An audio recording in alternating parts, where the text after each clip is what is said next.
नमस्कार दोस्तों, एक बार फिर से स्वागत है आपके अपने YouTube चैनल SK गुरु RJ18 में।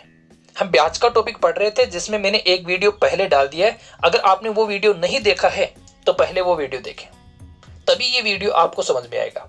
ठीक है, तो स्टार्ट करते हैं हम आज का पहला क्वेश्चन। तो आज का जो पहला क्वेश्चन है वो क्या है कि सुशीला ने 17,000 रुपए की राशि साधारण ब्याज पे उधार ली। टोटल जो राशि है वो अपने पास में कितनी है? 17,000 रुपए। ठीक है, और साधारण ब्याज पे क्या किया? उसने उधार लिया। अब क्या कहता है कि पहले 2 वर्ष के लिए जो ब्याज की दर वो 5% है, तो 2 वर्ष के लिए ब्याज की दर कितनी परसेंट है? 5%। पहले वर्ष भी 5%, दूसरे वर्ष भी 5%। इसका मतलब ब्याज कितना हो गया? 10%। ठीक है, फिर अगले 5 वर्ष के लिए तो दर है वो 3% है, तो 5 वर्ष के लिए दर 3% है। इसका मतलब ब्याज कितना हो गया? 15%। ठीक है, उसके बाद में 2 वर्ष के लिए जो दर है वो 4% है। इसका मतलब ब्याज कितना हो गया? 8%। टोटल वर्ष कितने हो गए? 9 वर्ष। इसके बाद में वो क्या कहता है कि 9 वर्ष के बाद में जो भी वर्ष होंगे उनमें जो ब्याज की दर होगी वो 6% होगी। 9 वर्ष के आगे ब्याज की दर कितनी होगी? 6%। और टोटल जो राशि है वो कितने वर्ष के बाद में चुकाएगा? 12 वर्ष के बाद में। तो 9 के बाद में कितने वर्ष बच गए? 3 वर्ष, क्योंकि 12 वर्ष के बाद में चुका रहे। तो 3 वर्ष के लिए ब्याज की दर 3 6 18, ब्याज कितना हो जाएगा? 18%। अब देखो टोटल कितना हो गया? 18 और 8 कितने हो गए? 26। 26 10 और 15 25। 26 और 25 कितने हो गए? 51। तो कितना ब्याज हो गया टोटल? 51%। ठीक है, तो देखो क्या करेंगे हम? 17,000 का कितना निकाल देंगे? 51%, क्योंकि ब्याज कितना है? 51% है। तो 17,000 का हम निकाल रहे हैं 51%। तो 17,000 इंटू 51 बटे 100, 2 जीरो कैंसिल हो गई। पहले 17 को 50 से गुणा कर लो, तो 17 5 कितने हो गए? 85। ठीक है, 17 को किससे गुणा कर लिया? पहले 50 से। अब 17 को किससे गुणा करोगे? 1 से, तो 17 एकम 17। तो अपने पास में कितना आ गया? 867। इसका मतलब 8,670 रुपए क्या होगा? ब्याज होगा। और हमसे पूछा भी क्या गया है? ब्याज ही पूछा गया है। ठीक है, इजी था। पहले क्या किया? 17 को 50 से गुणा कर लिया तो हमारे पास में आ गया 850। फिर 17 को 1 से गुणा कर लिया तो 17 आ गया। टोटल बन गया 867। एक जीरो हमारे पास में पहले से थी, तो ब्याज कितना हो गया? 8,670 रुपए। ठीक है, नेक्स्ट क्वेश्चन की बात करें। यदि ब्याज की दर 5% और 4 वर्ष के अंत में मूलधन व साधारण ब्याज का अंतर 840 रुपए। देखो दर कितनी दे रखी है? 5%। समय कितना है? 4 वर्ष। अंतर किसका दे रखा है? अंतर दे रखा है मूलधन माइनस ब्याज, और मूलधन माइनस ब्याज कितना है? 840 रुपए। ठीक है, तो हमसे क्या पूछा है? हमसे पूछा है कि मूलधन कितना है। तो देखो 5% की दर से 4 वर्ष का जो ब्याज बनेगा वो कितना बनेगा? 20%। ठीक है, मूलधन अपने आप में कितना होता है? 100%। तो 100% मूलधन है, 20% ब्याज है, तो अंतर कितना हो जाएगा? 80%। इसका मतलब क्या हुआ कि जो 80% है वो किसके बराबर है? 840 के बराबर। ठीक है, जीरो कैंसिल हो गई। 8 का भाग इसमें देंगे तो कितनी बार जाएगा? पॉइंटों में जाएगा। चलो कोई बात नहीं है, देखो 8 का भाग देंगे तो 8 एकम 8। ठीक है, 4 में भाग जाएगा नहीं, 4 में भाग नहीं जाएगा। तो जब 4 में भाग नहीं जाएगा इसका मतलब क्या होगा? टूट बाकी जीरो आ जाएगी, 10 हो गया। 8 का भाग देंगे 4 में, अब भी नहीं जा रहा है तो पॉइंट ले लेंगे। 8 में जो कितना हो गया? 40। तो 10 पॉइंट क्या आ गया? 5 आ गया। अब हमसे पूछा क्या है? हमसे पूछा है मूलधन। मूलधन कितना है? 100%। तो जब हमारे पास में 1% की वैल्यू 10.5 है तो 100% की वैल्यू कितनी हो जाएगी? 100 से गुणा कर देंगे। 1 पॉइंट से तो जीरो कट जाएगी और एक जीरो आगे आ जाएगी। इसका मतलब 100% की वैल्यू कितनी आ जाएगी? 1,050 रुपए। ठीक है, इजी था ये भी। ठीक है ना, चलो फिर आगे।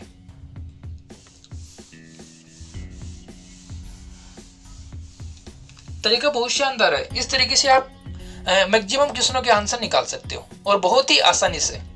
ठीक है ना, थोड़े से समय में। नेक्स्ट क्वेश्चन की बात करें तो नेक्स्ट क्वेश्चन है साधारण ब्याज की 8% की दर से 5 वर्ष में 11,200 रुपए हो जाता है तो वह धन कितना है? देखो दर कितनी दे रखी है? दर दे रखी है 8%। समय कितना है? समय दे रखा है हमें 5 वर्ष। ठीक है, राशि हो जाएगी इसका मतलब हमें क्या दे रखा है, हमें मिश्र धन दे रखा है, और मिश्र धन कितना दे रखा है 11,200 रुपए। हमसे पूछा क्या है, मूलधन। हमें पता है कि मूलधन कितना होता है 100%, मूलधन कितना होता है 100%, और मिश्र धन मूलधन से ज्यादा होता है। अब देखें 8 को 5 से गुणा करें, इसका मतलब जो ब्याज है वो ब्याज कितना है 8 पंजे 40%। ठीक है, ब्याज कितना है 40%, मूलधन कितना है 100%, इसका मतलब मिश्रधन कितना होगा 140% होगा। ठीक है, ब्याज हमारे पास में 40% है, मूलधन हमारे पास में 100% है, इसका मतलब क्या हुआ कि जो अपने पास में मिश्रधन है वो कितना होगा 140%, और 140% की वैल्यू क्या दे रखी है 11,200। ठीक है, जीरो काट दो। हमें निकालनी है 1% की वैल्यू, तो 1% किसके बराबर होगा, 14 का भाग दे इसमें, 14 6 84, ठीक है, 14 7 98 और 14 8 112, तो 1% की वैल्यू कितनी आ गई 80 आ गई। हमसे पूछा क्या है, हमसे इस क्वेश्चन में पूछा है कि वह धन कितना है, तो देखो जब 1% की वैल्यू 80 है तो हमारा धन है वो 100% की वैल्यू कितनी आ जाएगी 8,000, इसका मतलब मूलधन कितना होगा 8,000 होगा। इजी था ये भी, उम्मीद करता हूं कि आपको ये समझ में आ रहे होंगे। ठीक है, आगे चले। देखो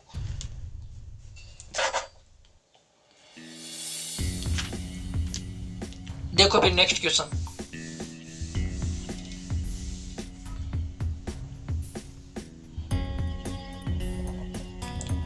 किसी राशि का 11% वार्षिक ब्याज की दर से 2 वर्ष का साधारण ब्याज है वो 550 रुपए, यदि उसी राशि को 13% वार्षिक साधारण ब्याज की दर से उधार दे तो ब्याज कितना अधिक होगा। हमसे ब्याज पूछा है कितना अधिक होगा, तो ध्यान देना दर कितनी दे रखी है, पहले 11%, समय कितना है 2, इसका मतलब जो ब्याज की राशि है वो कितनी परसेंट हो गई 22%, और 22% की जो वैल्यू है वो हमें कितनी दे रखी है 550। ध्यान से समझना, हुआ क्या कि 11% की दर है, समय 2 वर्ष है, तो ब्याज कितना आ गया 22%, और ये क्या कहता है कि 11 के हिसाब से 2 वर्ष का जो साधारण ब्याज है वो 550 है। अब बोल रहा है कि यदि उसी राशि को 13%, 11% की जगह वो कितना बढ़ा रहा है 2% बढ़ा रहा है। जब वो 2% बढ़ा रहा है इसका मतलब 2% 1 साल, 2% 2 साल, कितना ब्याज बढ़ जाएगा 4% ब्याज क्या हो जाएगा प्लस हो जाएगा। तो हमें 22% की वैल्यू दे रखी है और हमसे पूछी किसकी है 4% की वैल्यू पूछी है। ठीक है ना, देखो लास्ट में क्या लिखा है इसने, कितना ब्याज अधिक होगा, इसका मतलब 4% और अधिक होगा, तो 22% की वैल्यू से हमें 4% की वैल्यू निकालनी है। तो देखो इसमें हम 11 का भाग दें तो 11 दूनी 22, 2%, और ये हो जाएगा 11 पंजे 55, 50, 2 को 4 बनाना, इसका मतलब 2 से गुणा कर दूं तो 4% की वैल्यू कितनी आ जाएगी 100 आ जाएगी। इजी था ये भी, ठीक है ना, इजी था। एक बार फिर रिपीट कर दूं कि 11% दर के अकॉर्डिंग 2 वर्ष का जो ब्याज होगा वो अपने पास में 22% होगा। ठीक है, तो 22% की वैल्यू हमें 550 दे रखी है। अब इसने बोला है कि 11% की जगह आपको दर कितनी लेनी है 13% लेनी है, तो जब हम दर 13% लेंगे इसका मतलब कितना बढ़ा 2% बढ़ा। वर्ष कितने हैं 2 वर्ष है, तो पहले साल भी 2%, दूसरे साल भी 2%, इसका मतलब टोटल ब्याज कितना बढ़ गया 4% बढ़ गया। ठीक है, तो हमें 22% की वैल्यू से क्या पूछी है 4% की वैल्यू। ठीक है, चले आगे। चलो तो फिर नेक्स्ट क्वेश्चन,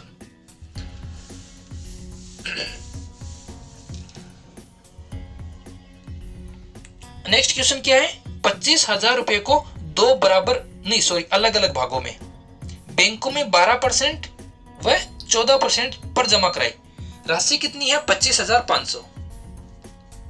क्या कर रहा है कि फर्स्ट बैंक में क्या कर रहा है कि वो 12% रेट से जमा करवा रहा है, और सेकंड बैंक में क्या कर रहा है वो 14% से जमा करवा रहा है। ठीक है, कोई बात नहीं है। 2 वर्ष के अंत में ब्याज कितना प्राप्त हो रहा है 6,630 रुपए कुल ब्याज के प्राप्त हुए, तो 12% की दर से उसने कितना धन जमा करवाया, ये हमसे पूछा है। ठीक है, ये हमसे पूछा है। अब देखो 2 वर्ष में ब्याज कितना प्राप्त हुआ पहले वो देखते हैं। तो 2 वर्ष में ब्याज प्राप्त हुआ 6,630, ये 2 वर्ष का ब्याज है। हमें क्या चाहिए 1 वर्ष का ब्याज चाहिए। तो 1 वर्ष का ब्याज कितना होगा? 15। ठीक है ना, ये 3,315 1 वर्ष का ब्याज है। किस पर है? 25,500 पे। ठीक है, तो हम ब्याज की जो रेट है या हम टोटल ब्याज है वो कितना परसेंट है वो हम निकाल सकते हैं। टोटल ब्याज हमें 1 वर्ष में कितना परसेंट प्राप्त हुआ वो हम आसानी से निकाल सकते हैं। तो देखो, ये ब्याज किस पे प्राप्त हो रहा है? ये ब्याज प्राप्त हो रहा है 25,500 पे। इंटू किससे कर दो? 100 से। 2 जीरो कैंसिल हो गई। ठीक है, डायरेक्ट 255 का भाग दे लें तो 255 का भाग जाएगा एक बार।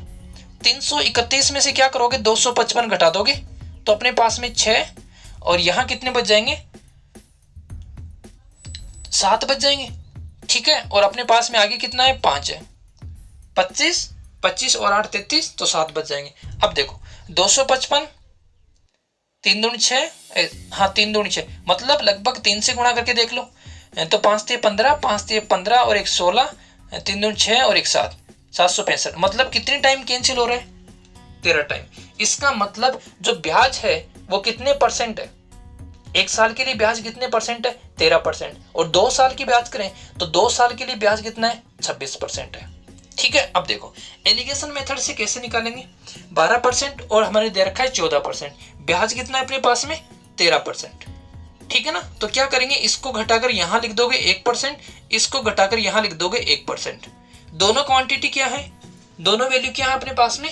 बराबर है। इसका मतलब क्या हुआ कि इसने 12% की दर से भी उतनी ही राशि बैंक में जमा करवाई और 14% की दर से भी उतनी ही राशि बैंक में जमा करवाई। इसका मतलब इसकी जो आधी राशि है वो उसने क्या की? बैंक में जमा करवाई। तो इसका आधा कितना हो जाएगा? 12 दूनी 24, 50 का आधा कर दो 25, तो उसने बैंक में कितनी राशि जमा करवाई? 12,250 रुपए 12% की दर से और 12,250 रुपए 14% की दर से।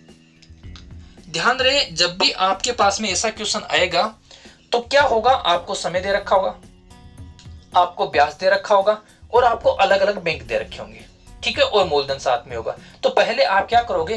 पहले आप ये देखोगे कि रेट कितनी है, ब्याज की जो रेट है वो कितनी है वो आपको निकालनी पड़ेगी।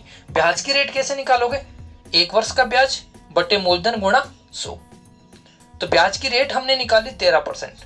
उस 13% को क्या करोगे? एलिगेशन मेथड से, मिश्रण के नियम से बीच में रख दोगे, घटा दोगे। अगर ये दोनों राशि बराबर प्राप्त होती हैं, इसका मतलब क्या हुआ कि उसने बराबर राशि जमा करवाई है। ठीक है, अगर इनमें कोई अनुपात प्राप्त होता है तो हम क्या करेंगे? अनुपात के अकॉर्डिंग अलग अलग इस राशि को क्या कर देंगे? विभाजित कर देंगे। ठीक है, चलिए आगे देखो। तो फिर नेक्स्ट क्वेश्चन, अगर ऐसा क्वेश्चन आगे और आएगा तो मैं एक बार फिर से आपको समझा दूंगा। ठीक है ना, इतना टफ तो नहीं है, इजी था क्वेश्चन तो। चलो नेक्स्ट क्वेश्चन, 7,600 रुपए को 2 बराबर भागों में, नहीं 7,600 रुपए को 2 भागों में बांटकर पहले भाग को 6% की दर से 4 वर्ष के लिए। देखो पहले भाग को क्या करता है? पहला भाग मान लो ए है, इसको क्या करता है कि 6% की दर से कितने समय के लिए? 4 वर्ष के लिए। इसका मतलब ब्याज कितना होगा? ए का जो ब्याज है वो कितना होगा? 24%। ठीक है, पहला भाग का ब्याज 24%। इससे ही दूसरे भाग का ब्याज कितना हो जाएगा? 7% की दर से 2 वर्ष के लिए। तो 7% की दर और समय कितना है? 2 वर्ष। तो दूसरे का भाग कितना हो जाएगा? 14%। ठीक है,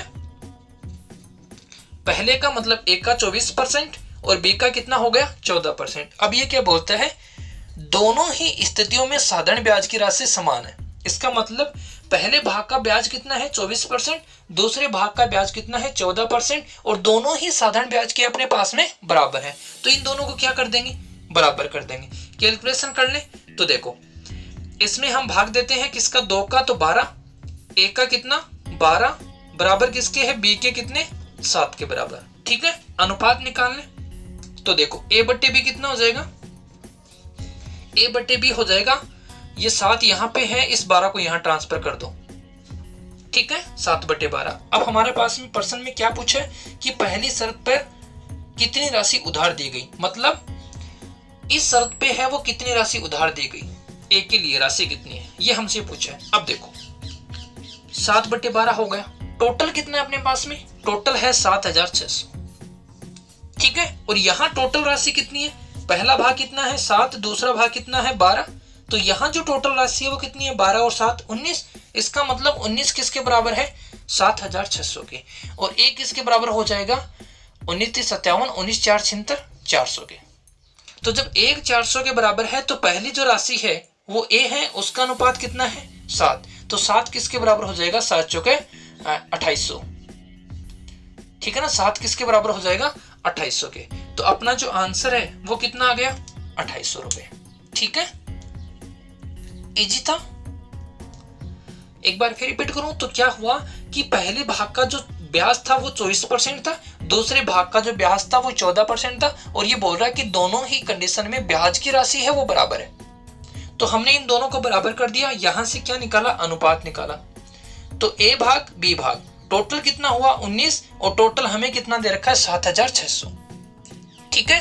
तो हम क्या करेंगे 19 को 7600 के बराबर कर देंगे और उसके बाद में आगे कैलकुलेशन कर लेंगे, ठीक है। चलें आगे। अब देखो, अब स्टार्ट होता है अपना चक्रवर्ती ब्याज। क्या स्टार्ट होता है चक्रवर्ती ब्याज। तो देखो चक्रवर्ती ब्याज का सिस्टम क्या है, मैं आपको एक अलग तरीके से चक्रवर्ती ब्याज का सिस्टम समझाने वाला हूं, ठीक है ना। ध्यान से समझना। ध्यान ये रखना है कि चक्रवर्ती ब्याज और साधारण ब्याज पहले वर्ष के लिए सेम होता है, लेकिन अगले वर्ष के लिए सेम नहीं होता है। क्यों नहीं होता है, क्योंकि साधारण ब्याज तो प्रत्येक वर्ष के लिए सेम होगा, लेकिन चक्रवर्ती ब्याज में क्या होता है पहले वर्ष का ब्याज, ठीक है, प्लस मिश्र धन, उतनी राशि पे दूसरे वर्ष का क्या होगा ब्याज होगा।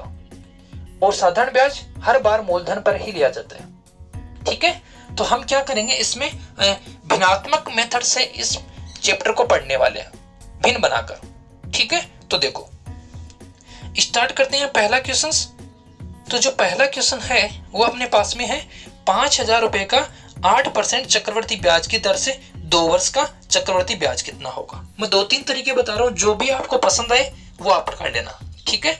तो राशि कितनी अपने पास में, राशि है 5000 रुपए, रेट कितनी है 8%, और जो समय है वो समय कितना है 2 वर्ष। इसका मतलब अगर बात करें साधारण ब्याज की, तो यहां से जो साधारण ब्याज है वो 8 दूनी 16% होगा। साधारण ब्याज तो कितना होगा 16% होगा, लेकिन क्या चक्रवर्ती ब्याज भी 16% होगा, नहीं होगा। चक्रवर्ती ब्याज क्या होगा ज्यादा होगा। तो देखो पहले वर्ष का जो साधारण ब्याज है वो कितना है 8%, दूसरे वर्ष का साधारण ब्याज कितना है 8%, ठीक है। अब देखो पहले वर्ष का भी 8%, दूसरे वर्ष का भी 8%, लेकिन क्या हमें इस ब्याज के ऊपर ब्याज देना पड़ेगा, बिल्कुल देना पड़ेगा। इस ब्याज के ऊपर ब्याज देना पड़ेगा, हाँ बिल्कुल हमें ब्याज देना पड़ेगा। क्यों, क्योंकि 1 साल के बाद में ये जो ब्याज है वो किस में काउंट हो जाएगा, वो मूलधन में काउंट हो जाएगा। तो इस ब्याज पे हमें क्या देना पड़ेगा, ब्याज देना पड़ेगा। तो देखो 8% का हम 8% निकालें तो हमारे पास में कितना आएगा, 8 का 8% कितना आएगा 0.64%, ठीक है। इसका मतलब जो चक्रवर्ती ब्याज है वो कितना हो गया, वो अपने पास में होगा 8 और 0.64%। इसका मतलब चक्रवर्ती ब्याज हो गया 8 16 पॉइंट कितना 64% या 16.46%, ठीक है ना। एक तो हम इस तरीके से निकाल सकते हैं। अब क्या करेंगे, हम डायरेक्ट निकाल सकते हैं 5000 का कितना 16.64%, ठीक है। जीरो कैंसिल कर दो अगर कैलकुलेशन कर लो, ठीक है ना। एक तो ये तरीका है, हम इस तरीके से निकाल सकते हैं। दूसरा तरीका क्या अपना, देखो दूसरा तरीका देखना, रेट कितनी दे रखी है, रेट दे रखी है हमें 8%, समय कितना है 2 वर्ष। 8% का परसेंट हटा दो, परसेंट हटाते नीचे कितना आ गया 100 आ गया, ठीक है। अब देखो काटने इसको तो 4 दूनी 8 और 25, मतलब हमारे पास में क्या आई, जो परसेंटेज था उसको भिन्न में कन्वर्ट किया तो हमारे पास में क्या आया 2/25, ठीक है ना। क्या आया 2/25, कितने वर्ष के लिए 2 वर्ष के लिए। तो ध्यान देना, हम क्या करेंगे 5000 हमारी राशि है, उसका जो पहले वर्ष के लिए है वो अपने पास में ब्याज कितना है 2/25, दूसरे वर्ष के लिए जो ब्याज है वो भी कितना है 2/25, ठीक है। अब देखो जब हम 5000 का 2/25 निकालेंगे तो 25 का भाग देंगे किसमें, 5000 में, 25 दूनी 50, ठीक है, 200 बार जाएगा, 200 को 2 से गुणा करेंगे कितना आएगा, 400। और यहां भी 200 को 25 का भाग देंगे, वो एक कंडीशन आएगी, कितना आएगा, 400, ठीक है, वही आएगी 400। अब देखो, अब थोड़ा ध्यान देना, अब हमारे पास में ब्याज हमें किस पे देना है, ठीक है ना। देखो इस 400 रुपए पर ब्याज और लगेगा, क्यों लगेगा भाई, हमने 5000 रुपए पे इस पे भी निकाल लिया, 5000 रुपए पे हमने इस पे भी निकाल लिया, अब हमें क्या बच गया, अब ये 400 रुपए ब्याज बच गया। क्यों, क्योंकि जो चक्रवर्ती ब्याज होता है वो ब्याज का ब्याज ही तो होता है, तो इस 400 रुपए पे और ब्याज लगेगा, और 400 रुपए पे कितना ब्याज लगेगा, वही 2/25।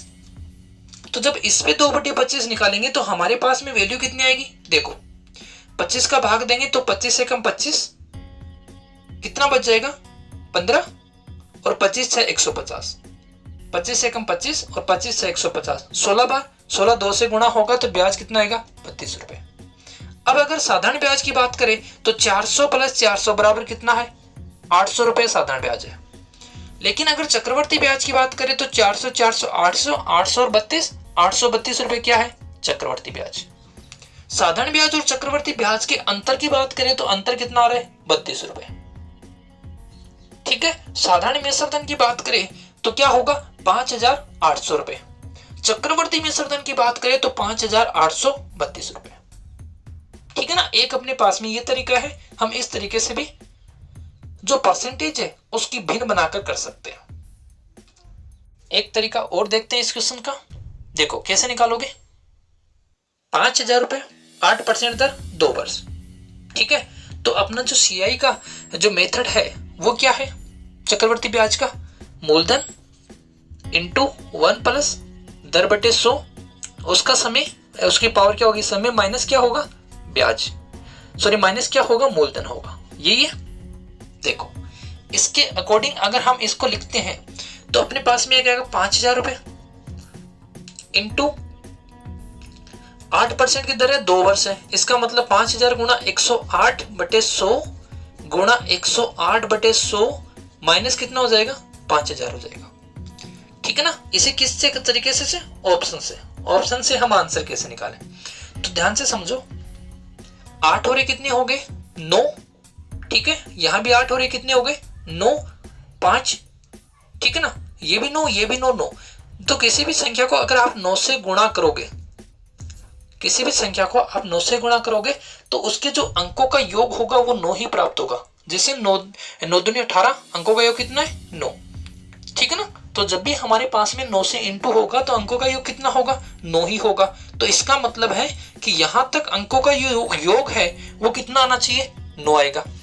उसके अंदर यहां देखो अंकों का योग कितना है, 5, 9 में से कितना घटाना है, 5, इसका मतलब कितना आ रहा है हमारे पास में, 4 आ रहा है। तो ऑप्शन को चेक करेंगे और वो ऑप्शन अपना सही होगा जिसके अंकों का योग कितना आ रहा है, 4 आ रहा है। तो देखो कैसे, इसमें जो आंसर है वो अपने पास में है 832, और हमने भी कितना निकाला था, 832 निकाला था। तो देखो 8 और 3 कितने हो गए, 11, 11 और 2 कितने हो गए, 13, 13 के जब अंकों का योग करेंगे तो अपने पास में कितना आ रहा है, 4। तो आपका आंसर कौन सा हो जाएगा, 832 हो जाएगा। आप इस तरीके से भी आंसर दे सकते हो, ठीक है ना। आप इस तरीके से भी क्या कर सकते हो, आंसर निकाल सकते हो। तो जो 3 तरीके थे, तीनों तरीके मैंने आपको बता दिए, ये भी इजी है, इसमें कैलकुलेशन की जरूरत नहीं पड़ेगी, ठीक है ना।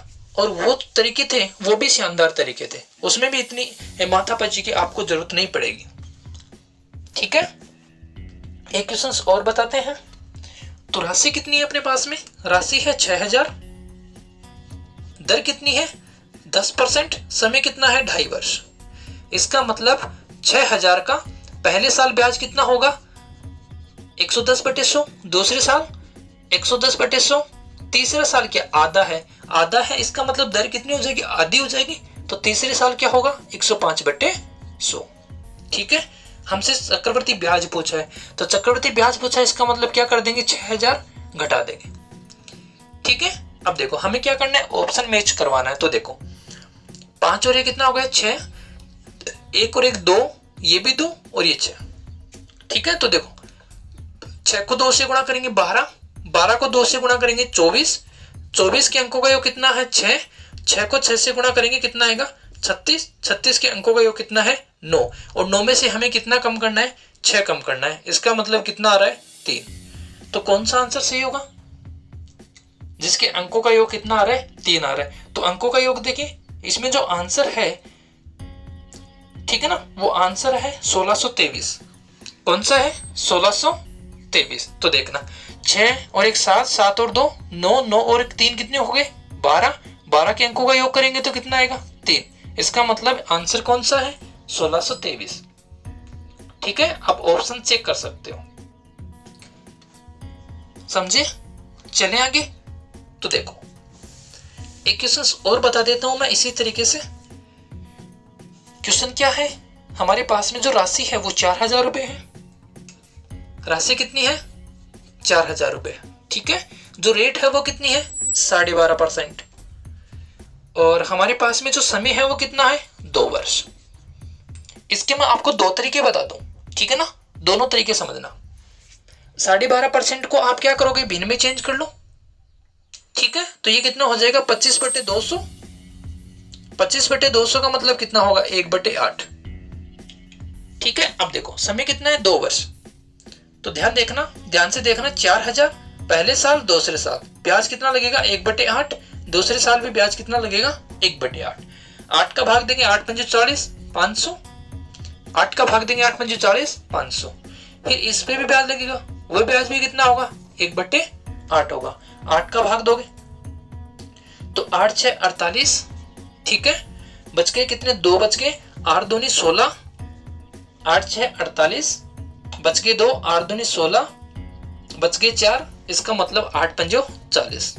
अब टोटल ब्याज कितना होगा 500, 500 1000, 1062.5 रुपए।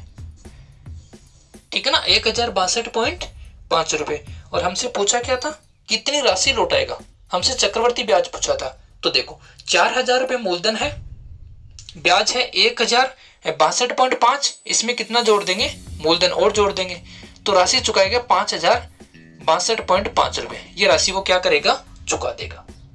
ठीक है, अब देखो ये आंसर अपना मैच करवाएं। तो देखो आंसर मैच करवाएंगे तो देखो कैसे, राशि कितनी है 4000 इंटू 12.5%, 12.5 का मतलब 112.5। ठीक है ना, तो 112.5/100 इंटू 112.5/100। हमसे क्या पूछा है, मिश्रण पूछा है। ठीक है ना, इसका मतलब हम इसमें से 4000 माइनस नहीं करेंगे। तो ध्यान देना 5 और 1 कितना हो गया 6, सॉरी 5 और 2 7, 7 और 1 8, 8 और 1 9। इसका मतलब अब 9 हमारे पास में आ गया, तो 9 का हम किसी भी संख्या से गुणा करेंगे 9 ही आएगा। यहां देखें तो 5 और 2 7, 7 और 6 कितने हो गए 13, 13 और 5 कितने हो गए 18, 18 का योग भी कितना हो रहा है 9 हो रहा है। इसका मतलब ये आंसर अपना क्या होगा सही होगा।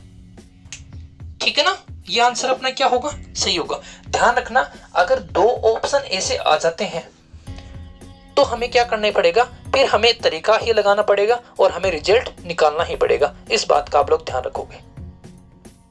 ठीक है, तो उम्मीद करता हूं कि आपको वीडियोज पसंद आ रहे हैं। अगर आपको वीडियो पसंद आ रहे हैं, अच्छे लग रहे हैं, ठीक है, तो चैनल को सब्सक्राइब कर लीजिए, बेल आइकन को दबा लीजिए, जिससे मेरा नोटिफिकेशन आपको प्राप्त हो जाएगा, और अपने ज्यादा से ज्यादा मित्रों को शेयर कीजिए।